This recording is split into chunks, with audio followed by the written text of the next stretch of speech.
नाजरीन, हम आपको लाहौर से फैसलाबाद लिए चलते हैं उस शख्स से मिलवाने के लिए जो कि रातों रात अमीर बना। आज हम उससे पूछेंगे तो वो रातों रात अमीर कैसे बना। चलें जी बिल्कुल, मैं बेरोज़गार सीगा, कोई कारोबार नहीं सी मेरे को। मेरी ज़मीन काफ़ी अरसे की पई सी लेकिन किसी काम की नहीं सी।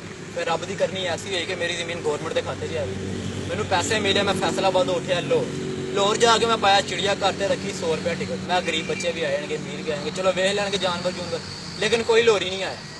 मैनू बहुत मायूसी हुई, कोई लोरी नहीं उत्थे आया। तो मैं फिर टिकट जी ना 100 रुपया मैं 50 रुपये कर मैं कहा हुण आएंगे शायद, लेकिन फिर कोई बंदा नहीं आया।